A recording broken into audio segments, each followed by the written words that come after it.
ሰውሉ አሁን ብቸኛ ኢየሱስ ክርስቶስ በመጽሐፍ ቅዱስ ላይ የለም።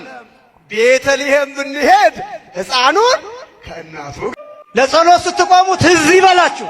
እናንተ 5 ደቂቃ 10 ደቂቃ በእግዚአብሔር ፊት የምትቆሙት ሊሰለቻችሁ ይችላል። ክርስቶስ ስላንተ በጲላጦስ ፊት ቆሟል። በምስራቅ አርሲ በሚኖሩ ኦርቶዶክሳውያን ላይ በትናንትናው ዕለትም ሌላ እጅግ አሳዛኝና ቅስም ሰባሪ የሆነ ግድያ ተፈጽሟል። ቤተ ክርስቲያን ማለት ምን ማለት ነው? ለነፍስ አባታችን መናገር የሚከብደንን ኃጢአት በስመ ገዳም እየሄድን ደግሞ የምንናዘዝ ሰዎች ስላለን ማለት ነው። እንደው ቤተ ክርስቲያን ሄዳችሁ ምን ልታዩ ነው የምትሄዱት? ቤተ ክርስቲያን እንዴት አደራችሁ? እንዴት ዋላችሁ? እንዴት አመሻችሁ? ዛሬ ሰበርና አዲስ በሆኑ መረጃዎች ተመልሼ መጥቻለሁ። ይህንን ቪዲዮ ከመጀመራችሁ በፊት ላይክ ማድረጋችሁ እንዳትረሱ ለብዙዎች እንዲደርስ፣ እንዲሁም ሼር አድርጉ። ኮሜንት ላይ በዚህ ቪዲዮ የተማራችሁትን ነገር አስቀምጡልን። ቀጥታ ወደ ዕለቱ ቪዲዮ ወስዳችኋለሁ። እንደው ቤተክርስቲያን ሄዳችሁ ምን ልታዩ ነው የምትሄዱት? ቤተክርስቲያን እንደው ቁሜ ብጠይቃችሁ እዚያ ውስጥ ምን የቄሶችን ክብር አትዩ፣ ግድ የለም። የጳጳሳትን ክብር አትዩ፣ ግድ የላችሁ። የበዓሉን ድምቀት አትዩት። ማንን ነው አይታችሁ መምጣት ያለባችሁ? ክርስቶስን ነው አይተን መምጣት ያለብን። እዚያ ውስጥ አንዳንዱ ሰው አለ እንደው ዝም ብሎ የዛሬው በዓል ደስ ሲል እንደው መንፈስ ይል ምኑ ነው ደስ ያለ? እንደው ምንም በቃ ዝም ብሎ እንደው በሞቴ ሲጠይቁት ሂዱ እንደው ዝም ብላችሁ ሂዱና ወይ ገብርኤል በዓልም ይሁን ወይ ሚካኤል በዓል አምሽቶ የመጣው ሰው በዓል እንዴት ነበር ሲላት፣ አቤት ምኑ ነው? ምኑ ነው ደስ ያለ? ሳይታረቅ እኮ የሚመጣው እኛ ጋር ገዳም ይመጣል፣ ጣና ቂርቆስ ጉዞ ይመጣል። መጥቶሳ አቤት ደስ ሲል ምኑ እንዲሁ ገዳሙ ምኑ ዋው ነው? ምኑ ነው ደስ ያለ? ሰው ቁጭ ብሎ ከእግዚአብሔር ጋር ታርቆ ሲል መንቀዥቀዥ ፎቶ ነውር ነው። እውነቴን ነው። መንቀዥቀዥ ፎቶ ቀጭ እንደው ያን ስልክ ቀጭቅጮ ነበር መጣ እንትን እኮ ነው የሚለው። ቤተ ክርስቲያን ሳይሳለም ነው ፎቶ የሚያነሳው። ፎቶ የሚያነሳ ቤተ ክርስቲያን ሳይሳለም። አንዳንዱ ደግሞ እየተሰለመ ስልኩን እንዲው እውነቴን ነው የምነግራችሁ። ቤተ ክርስቲያን ሄዳችሁ እግዚአብሔርን አይታችሁ ነው። እስኪ በሉ ይሄን በሉ። አዎ ቄስ ልታዩ አትሂዱ። አቤት አባ ገሌ ሲቀድሱ ድምጻቸው፣ አቤት መርጌታ ገሌ አቤት ድምጻቸው። እሳቸው ከሌሉ እኮ ይከፋኛል። ሌላ ደብር ነው ለውጭ ማረፍት ይላል። ለምን ታንት ሰውዬ ቄስ ገሌንም መርጌታ ገሌንም አባ ገሌንም ብላ አልሄድክም? ማንም ብለን ሄድከው? እግዚአብሔርን ብለን ሄድ። ድምጸ ጎራናው ይቀድስ ምን ጨነቀ? የቄስ ገሌ ስጋ ይሰጥህ፣ የሚሰጥህ አምላክ ደም። ይህ ቡታንታ ያደረገው ገበሬ የሚቀድስ ኧረ እንደውም የነሱ ነው ጥሩ ቅዳሴው። እውነት ምንናገር ይሄ የገበሬው ቄስ ማምላክ ወርቅ ነው። ዕጣኑ እኮ እንደው ዝም ብሎ ስንት ነው ርቆ የሚሸጠው። ያ ዝም ብሎ በቃ ምንም ሲያርም ቆይቶ ገበሬው ተጣጥቦ ወደ 6:30 እኮ መጥቶ ቅዳሴ ሲገባ ነፍስና ስጋ ነው የሚያስታርቀው። እንግዲህ ቅዳሴው በቃ ነው እንደዚያ ነው። በጣም ማንም ይቀድስ ማንም ይሁን የሚያስጠላችሁ ቄስም ይሁን የሆነ ቀን ያረባ ነገር ሲያደርግ የነበረ ጳጳስም ይሁን ምን ጨነቀ አንተ? እዚያ ውስጥ የጳጳስ ክብር ልናይ አልሄድንም። እዚያ የማንንም ክብር መሻሻጫና መለዋወጫ አይደለም። እዚያ ውስጥ እኛ ልናይ መጣ ነው የክርስቶስን ስም ነው። አንዳንድ ጊዜማ እግዚአብሔር በሚያውቀው የኛ የስም ድርደራ ራሱ እግዚአብሔር እንዳናይ አድርጎ ይመልሰናል። ክቡርነታቸው በሳቸው ቅድስና፣ በሳቸው ልልና፣ በሳቸው ጸሎት፣ በሳቸው እንደውም ስንባባል በቃ ሰው ብሽቅ ብሎት ይመለሳል። እንደው እግዚአብሔር ይቅር ይበለኝ። ግን እናንተ ይሄን አትዩ ነው። ገባችሁ? ሄዳችሁ ተሞጋገሱበት አትበሉ ነው። እሱን ትታችሁ አይናችሁን ማን ላይ ማድረግ ነው? አዎ ጌታ ላይ መድኃኔዓለም ላይ አይታችሁ እግዚአብሔርን ለማየት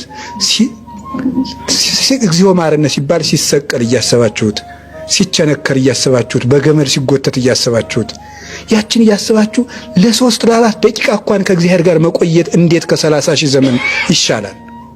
በዚህ መኖር ለኛ መልካም ነው ያለው ቅዱስ ጴጥሮስ እኮ እሱ ነው። ክርስቶስን እያዩ መኖር ይውላችሁ እግዚአብሔርን ሳያዩ ዘመናትን ከመኖር እግዚአብሔርን አይቶ አንድ ቀን መሞት ይሻላል። እግዚአብሔርን ሲያዩ እኮ ነው እዚህ መኖር እንዴት መልካም ነው ያለው። እና የእግዚአብሔር ቤተሰቦች ቤተ ክርስቲያን ውስጥ እግዚአብሔርን ለማየት እንሂድ። ቄሱን ዘነጠለው ገነጠለው አትበሉ። እኛ ቄስ ልናይ ቄስ ልንሰማ አልሄድንም። ይሄን ነው ማንን ልናይ ነው? እግዚአብሔርን ልናይና ምን እግዚአብሔርን ልንሰማ። ምን አይነት ደፋር ነው እንዳትሉኝ፣ ደፍሬ አይደለም፣ ልፈርድባቸውም ፈልጌ አይደለም። እንኳን አሁን የምንኖርባት ቤታችን ቀርቶ እቺ ምድራችን እንኳን በስደት ነው የመጣንባት። በጣም ከተጣበቃችሁባት ታማችኋለች። የምር አድርጋችኋት ከወሰዳችኋት ትጎዳችኋለች። እኔ በምድር ላይ ስደተኛ ነኝ ይላል ነቢዩ ዳዊት። በድንኳን የኖሩት ለዛ ዋና መኖሪያችን ይሄ አይደለም። ይሄ መቆያችን ማለፊያችን እንጂ ማረፊያችን ወደብ አይደለም። ምናልባት መቅሰስ ሆነ ምንጃ ራት ግን አይደለም። በጣም ከተጣበቅንበት ሐዘን ስብራ ይገጥመናል። አዎ የኔና የእናንተ የዚህ ምድር አኗኗር እንደ ስደተኛ እምን ብለን እንዳንተኛበት።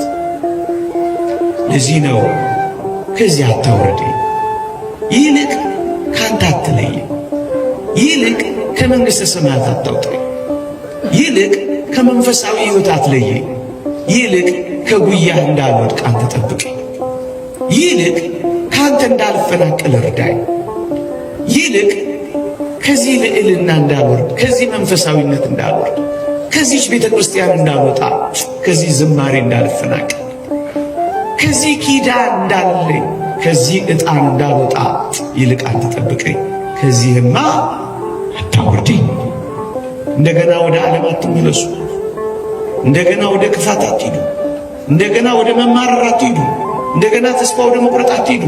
እንደገና ራሳችሁን ወደ ማጥፋት አትሂዱ። አንዳንዶችን ሰምተናል። ሰሞኑ ልብ ይሰብራል። በጣም በእውነት ለማሰብ እንኳን ልብ ይሰብራል። ግን ክርስቲያኖች ይሄን ያህል እግዚአብሔርን በውስጣችን እናጠፋዋለን። ወገኖቼ ራሱን የሚያጠፋ ሰው እኮ እግዚአብሔርን ሕልውናውን ያጠፋ ሰው እኮ ነው ውስጡ። ራሱን ከማጥፋቱ በፊት የእግዚአብሔርን ሕልውና እኮ ያጠፋ ሰው ነው እግዚአብሔር የለም የሚል።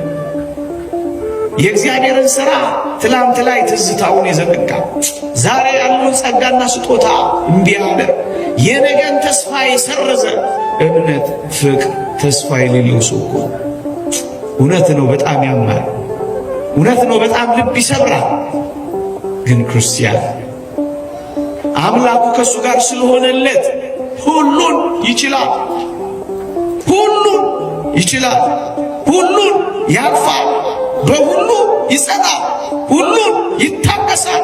ነገ ተስፋ ያደርጋል። ለሚመጣው ይዘጋጃል። ወገኖቼ ፈተና በአንዳንዶች ምናልባት ለአንዳንዶቻችን ፈተና ሆኖ ከመጣ ምንም ነገር ከቀደመ ኃጢአታችን ሊያነጻን ይመጣ ይሆናል። ምናልባት ፈተና አሁን ላለነው ብርቱ ሰዎች ከመጣ አሁን ያለንን ፍጽምና የበለጠ ሊያሳምርልን ይመጣል። ምናልባት አሁን ያለው ፈተና በቤተ ክርስቲያን ተተክለላለን ከመጣ ለሚመጣው መከራ ሊያዘጋጀን ይመጣል። ግን እንዳትረሱ እግዚአብሔር ከፈተናው ጋር መውጫ ያለው አምላክ ነው። እሱን አስቡ። መውጫ የሌለው ፈተና እግዚአብሔር ለማን ሰጥቶ ያውቃል? ወገኖቼ አይዟችሁ፣ አመስጋኞቹ የእግዚአብሔር ቃል በሁሉ አመስግኑ። በሁሉ ስታመሰግኑ ምኑኝ ልባችሁ ይጽናናል፣ ሕሊናችሁም ያርፋል። ነገን ተስፋ ታደርጋላችሁ። በተቀደደው ቀዳዳ ሁሉ የእግዚአብሔርን ሥራ ጠንክራችሁ ትሰራላችሁ። ይሄ በጎ የማይመስል ነገርን እንዴት አድርጋችሁ በጎ እንደምትቀይሩት ይልቃሱ ግድ የላችሁ። እግዚአብሔር ሁሉን ነገር ለበጎ አድርጎ እንደሚቀይረው ታምናላችሁ።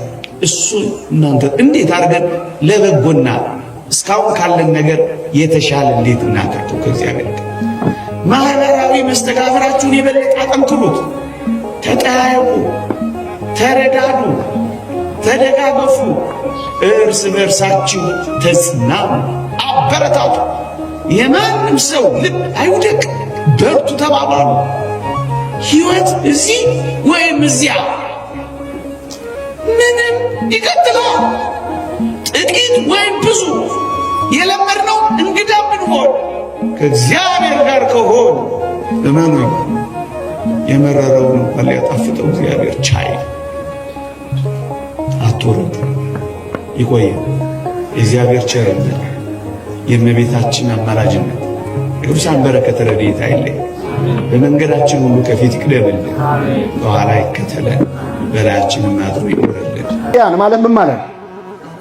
አቤት የክርስቲያኖች ቤት አይገርማችሁ? የኛ ቤት ተብላ ተጠርታለች። ለምን ካላችሁ ብዙ ምክንያት አለ። ቤተ ክርስቲያን ብሎ የጠራት ቤታችን እንደሆነች እንዲሰማን ነው። ሰው አሁን ቤተ ክርስቲያን ለመሄድ ጊዜ የለኝም አለ ማለት ወዴት ለመሄድ ጊዜ የለኝም እያለ ቤቱ አይገባም ማለት ነው። ባጭሩ መንፈሳዊ ጎዳና ተዳዳሪ ነው ብለው አንድ ሰው ቤተ ክርስቲያን የማይመጣ ከሆነ መንፈሳዊ ስደት ላይ ነው ያለው። ቤቱ አይገባም። ቤት ለመግባት ጊዜ አናጣ። ምንም ቢሆን ዞሮ መግቢያችን ቤታችን ነች። እግዚአብሔር ቤቱን ቤተ ክርስቲያን ብሎ የጠራት ለክርስቲያን ሁሉ ቤቱ እንደሆነች እንዲሰማው፣ ይሄ የትህትናውን መጠን ነው የሚያሳየው። የእግዚአብሔር ቤት ደግሞ ተብሎ ተጠርቷል። ይህን ለምንድን ነው የምናነሳው? አንዳንድ ሰው የግድ እኮ ቤተ ክርስቲያን መሄድ አያስፈልግም፣ እግዚአብሔር በሁሉ ቦታ ምን ያለ ነው የሞላ ነውና በሁሉም ቦታ የትም ሆኜ ብጠራው የግድ እኮ ቤተ ክርስቲያን በሄዳ አይደለም ብለው ሰዎች ወደ ቤተክርስቲያን የሚሄድ ሰው ላይ ይዘብታሉ። ወደ ቤተክርስቲያን መሄድን ያቃልላሉ። እግዚአብሔር ግን የተወሰነ ቦታ መርጦ ቤቴ ብሎ ጠርቷል። መጽሐፍ ቅዱስ በዚህ ግልጽ የሆነ መጽሐፍ ነው። ነቢየ እግዚአብሔር ዳዊት ምን አለ? ወደ እግዚአብሔር ቤት እንሂድ ባሉኝ ጊዜ ምን አለ? ወደ ማን ቤት አለው ማለት ነው። እግዚአብሔር በሁሉ እኮ የሞላ ነው፣ ምሉ ነው እግዚአብሔር። እሱ የሌለበት የትም የለም። ቅዱስ አውግስጢኖስ ኃጢአት ልትሰራ ብትወድ የት ሄደህ መስራት እንደምትችል እኔ ልንገር ይላል። ኃጢአት ለመስራት ከፈለግ እግዚአብሔር የሌለበት ቦታ ፈልገ ስራ ይላል። ባጭሩ እግዚአብሔር የሌለበት ቦታ አለ። ስለዚህ ኃጢአት ምን አትበል ማለት ነው። በሁሉ ምሉ ነው እግዚአብሔር። ግን ደግሞ በረድኤት የሚገለጥባቸው ቦታዎች አሉ። የተወሰነ ቦታ መርጦ እንግዲህ ለትህትናውም ነው፣ ሁለተኛ ለነጻ ፈቃዳችንም ነው። አሁን እኛ እግዚአብሔር በሁሉ የሞላ ነውና በሁሉም ቦታ ብቻ ይገኛል ተብሎ የተለየ ቦታ እንደ ቤተ ክርስቲያን ያለ ቦታ ባይኖር መርጠን መሄድ አንችልም። ለምን? እግዚአብሔር በሁሉ ምን ያለ ስለሆነ። ስለዚህ ነጻ ፈቃዳችንንም ኤክሰርሳይዝ ለማድረግ የምንችለው በተወሰነ ቦታ እግዚአብሔርን ለማግኘት የምንሄድበት ወደን ፈቅደን የምንሄድበት። በጣም ግን የሚገርማችሁ ሰው ኃጢአት ሲሰራ እኮ እግዚአብሔር በሁሉ ቦታ ነው ይላል አይደል? ወደ ቤተ ክርስቲያን ሂድ ስትለው ነው እግዚአብሔር በሁሉ ቦታ ይሞላል ማለት የነበረብን ኃጢአት ስንሰራ ነበረ። ልክ እንደ ዮሴፍ ለዝሙት ጋብዛው ነበር። የጲጥፋራ ሚስት አይደለ? መኝታ ቤት ውስጥ ድንገት ለዝሙት ጋበዘችው። እንዴት በእግዚአብሔር ፊት ኃጢአትን እሰራለሁ አለ። በማን ፊት? በዚያ መኝታ ቤት ሰው የለም፣ ግን ማን አለ? እግዚአብሔር አለ። መኝታ ቤቱም ቆልፈነው ሊሆን ይችላል፣ ሰው ላይኖር ይችላል፣ ምስክር ላይኖር ይችላል፣ ግን እግዚአብሔር አለ። በሁሉ ቦታ የሞላ ነው። ሰው እንደውም ኃጢአት ሊሰራ ሲል ነው እግዚአብሔር ያየኛል ብሎ ማሰብ ያለበት። ግን እኛ ምንድነው የምናደርገው? ኃጢአት ስንሰራ ያላስተዋወስነውን አምላክ ወደ ቤተክርስቲያን መሄድ ሲሆን ግን ምሉ ነው በሁሉ ቦታ ማለት በእውነት እጅግ የተሳሳተ ነው። እስቲ እነዚህ ጥቅሶች ተመልከቷቸው። ሁለተኛ ዜና ምዕራፍ 7 ከቁጥር 16 ላይ እግዚአብሔር በአንድ ቦታ ላይ ራሱን እንደሚገልጽ እንዲህ ሲል ተናግሯል። ለሰሎሞን ነው ቃል የገባለት። ሰሎሞን ቤተ መቅደስ ሰራ፣ ተንበርክኮ ጸለየ። ሰማይ ከሰማይ በላይ ያለውም ሰማይ አንተ ሊይዝህ አይችልም፣ እኔ የሰራሁልህ ቤት ምንኛ ያንስህ ይሆን ብሎ መጀመሪያ ይቅርታ ጠየቀ። ምክንያቱም የቱንም ያህል ካቴድራል ቤተክርስቲያን ብንሰራ ለእግዚአብሔር ይመጥነዋል? አይመጥነውም በጣም እና ምን አለ? ሰማይና ከሰማይ በላይ ያለው ሰማይ ሰባቱ ሰማያት አንተ ሊይዙ አይችሉም፣ እኔ የምሰራልህ ቤት ምንኛ ያንስህ ይሆን? ግን እባክህ በቸርነትህ አቤቱ ወደ ረፍት ተነስ፣ አንተና የመቅደስ ታቦት ወደዚህ ከታቦትህ ጋር ወደዚህ መቅደስ ጌታ ሆይ ግባ ብሎ ተንበርክኮ ለመነ ሰሎሞን። እግዚአብሔር እንዲህ ሲል መለሰ፣ በዚህ ስፍራ ለሚጸለይ ጸሎት አይኖቼ ይገለጣሉ አለ። በየት ስፍራ? በዚህ ስፍራ ለሚጸለይ ጸሎት አይኖቼ ይገለጣሉ፣ ጆሮቼም ያደምጣሉ። ስሜ ለዘላለም በዚያ ይኖር ዘንድ ይህን ቤት መርጨዋለሁ አለ። ቀድሼዋለሁም፣ ዓይኖቼና ልቤም ዘወትር በዚያ ይሆናሉ። የእግዚአብሔር ዓይኑ የእግዚአብሔር ልቡ በቤተ መቅደሱ ውስጥ እንደሚሆን ራሱ እግዚአብሔር ተናግሮ አስተውሉ። አሁን ብቸኛ ኢየሱስ ክርስቶስ በመጽሐፍ ቅዱስ ላይ የለም። ቤተልሔም ብንሄድ ሕፃኑን ከእናቱ ጋር፣ ወደ ግብፅ ብንወርድ ከእናቱ ጀርባ ላይ፣ ቃና ዘገሊላ ሰርግ ቤት ብንሄድ ከልጇ ጋር፣ ቀራንዮ ብንወጣ ዕፀ መስቀል ስር ዛሬ በልጇ ቀኝ ሁና ለዓለም ሁሉ የምትለምን ድንግልን የሰጠን ማን ነው? በአንድ ድምፅ ሕፃኑንና እናቱን። አንዳንዶች ጎፍታ ስጋ ሃቲ ሲንበርባችፍቱ ጀዱ ሜዋ ገባባ ይላላ ጌታ ይበቃሃል ድንግል አታስፈልግም ለሚሉ በሽተኞች ዝናቡን እፈልጋለሁ ደመናውን አልፈልግም፣ ውሃውን እፈልጋለሁ ምንጩን አልፈልግም፣ እህሉን እፈልጋለሁ ምድሩን አልፈልግም። ይቻላል? ደመናዋ ድንግል ናታ፣ ዝናቡ መድኃኔ ዓለም ነዋ። ምንጯ ድንግል ናታ፣ ውሃው መድኃኔ ዓለም ነዋ። የተጠማ ወደ እኔ ይምጣ ያለው ምድሪቱ ድንግል ናታ። አንድ አዳምን ብቻ ያስገኘች፣ ከአዳም በፊት ከአዳም በኋላ ምንም ልጅ ያላስገኘች ሕፃኑንና እናቱን። ለዚህ ነው ተዋህዶ ስንጸልይ ምን ብለን ነው? የሮ ከዳኑ ማልጀነ ከዳን የአባ ኬኛ ሰሚረ ከንጅራቱ መቃንኪያ ጉልጉላው ሞቱማን ቄርሁ ጀነ ከዳና አባታችን ሆይ በሰማያት የምትኖር ስምህ ይቀደስ፣ መንግሥት ትምጣ። ጨረስን። ቀጥለንስ ከዚያ በኋላ የማንን ጸሎት ነው የምንጸልየው? አቤት ጸሎታችን መጽሐፍ ቅዱሳዊ ነው አይደለም? የመላእክት ትእዛዝ ነው አይደለም? ሕፃኑንና እናቱን ይዘህ ማን ነው የተሰደደው ለሚለው ምን አለ? ስደቱን ሲናገር እግዚአብሔር አለ በፈጣን ደመና እየበረረ ወደ ግብፅ ይመጣል አለ። የሚገርማችሁ ኢሳይያስ ብቻ አይደለም እግዚአብሔርነቱን የመሰከረው፣ እንደ ልቤ የሆነ ያለ እግዚአብሔር የመሰከረለት፣ ሰባት ሀብታት የታደለው የእግዚአብሔር አባት የተባለው በንስሐ ሳሙና የታጠበ ንጉሥ ዳዊት መዝሙር 77 ቁጥር 65 ላይ ፋሩ ጃታ ቶርባተሚ ቶርባ ለኮፍሰ ጃተሚ ሸንረ እግዚአብሔር ከእንቅልፍ እንደሚነቃ ተነሳ። ዋቀዮ አከነማ ይርበ ከሳ ደመቁቲ ከሄደ እግዚአብሔር በሏ ከእንቅልፍ እንደሚነቃ ተነሳ። ማን ነው እሱ እግዚአብሔር የተባለው የሚለውን ደግሞ በሐዲስ ኪዳን ማቴዎስ 24 ቁጥር 5 ስታነቡ ወንጌለ ማቴዎስ በቆና ዲደሚያፉር ለኮፍሰ ሸኔሮ ዱብፍታን የእግዚአብሔር መልአክ ነው አሁንም የሚመሰክረው። ሕያውን ከሙታን መሃል ለምን ትፈልጉታላችሁ? ተነስቷል፣ በዚህ የለም። ሙስና መቃብርን ድል አድርጎ የተነሳው ማን ነው? ኢየሱስ ክርስቶስ። ዳዊት ምን አለው? እግዚአብሔር ከእንቅልፍ እንደሚነቃ ተነሳ። እሱ ብቻ መሰላችሁ? ዳዊት አሁንም ሲመሰክር ምጽአቱንም ሲነግረን እግዚአብሔር አለ ግልጽ ሆኖ ይመጣል አለ። መዝሙር 49 ቁጥር 2 ላይ እግዚአብሔር ግልጽ ሆኖ ይመጣል፣ አምላካችን ይመጣል አለ። ዋቀዮ ቢሊሱማዳን ኢፋኒ ዱፋ ቶኮን ቶኮን ኬኛፍ አከጅሩ ኬኛ ኑላችሁ ህንዱፋ እንፉ ይመጣል አይመጣም? ምን አለ ታዲያ? አሁንም የእግዚአብሔር መልአክ የሐዋርያት ሥራ ምዕራፍ 1 ቁጥር 11 ላይ ጅሩ ኤርገሞታ በቆና ቶኮ ለኮፍሰ ኩለ ቶኮ ለቅዱሳን ሐዋርያት የእግዚአብሔር መልአክ ሲመሰክር ይህ ከእናንተ ወደ ሰማይ የወጣው ኢየሱስ ወደ ሰማይ ሲሄድ እንዳያችሁት እንዲሁ ይመጣል አለ። ይመጣል አይመጣም? ለመቀበል ተዘጋጅተናል። ታዲያ እናቶች እንግዳ እናንተ ቤት ይመጣል ተብሎ ስልክ ቢደወል ደብዳቤ ቢላክ ሰው ቢሰደድ ቅድሚያ እናቶቻችን ኢትዮጵያውያን ቤታቸውን ያጸዳሉ። እውነት አስብ። ለምን የሚመጣው እንግዳ አሉ እናቶች መነኮ ከሰቲ ኮሲ ያርጉን ይረንጅሩ በቤቴ ውስጥ ቆሻሻ ማየት የለበትም ብለው ሙልጭ አድርገው ይጠርጉና ከዚያ በኋላ ለእንግዳው የሚሆን ቤት ያፈራ እህል ውሃ ያዘጋጃሉ። እንግዳ የተባለው መድኃኔ ዓለም ነው። ቤት የተባለው የኛ ሰውነት ነው። ቆሻሻ የተባለው ኃጢአት ነው። ኬሱማ ከንጀረሜ ጎፍታ ኬኛ መነ ከንጀረሜ ቃመ ኬኛ ኮሲ ከንጀረሜ ጩቡዳ ጩቡራ ብሊሰባኔ ቆጶፍኔ ኤጉኑራ ሂንበርባችሰ ሞ ሂንበርባችሱ ከኃጢአት ንስሐ ሳሙና ታጥበን መጠበቅ ይገባል አይገባም?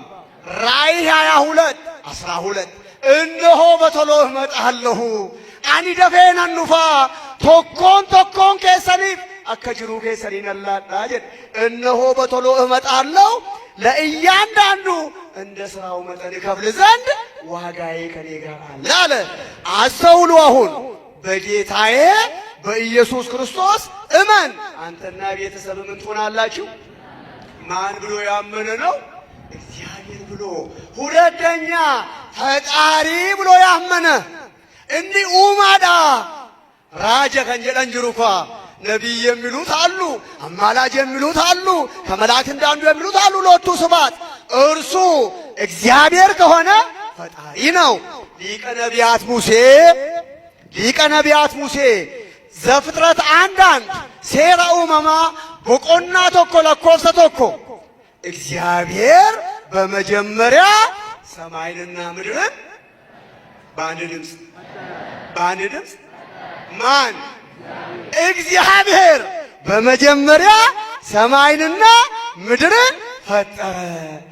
እርሱ ደግሞ መድኃኔ ዓለም ፈጣሪ መሆኑን በዘመነ ስጋዌው የሮ አዱኛ ከነረደደቢው ዋቀ ተውሳ ኡማ ተውሳ አዱኛ ከኑሜ ተውሳ ረጋበኤ አገርሲሴራ። የዮሐንስ ወንጌል ምዕራፍ 9 ስናነብ ወንጌለ ዮሐንስ በቆና ሰገድ የሮ ዱብፍተን እንዲህ ነው የሚለው ቅዱስ ዮሐንስ ነባቤ መለኮት።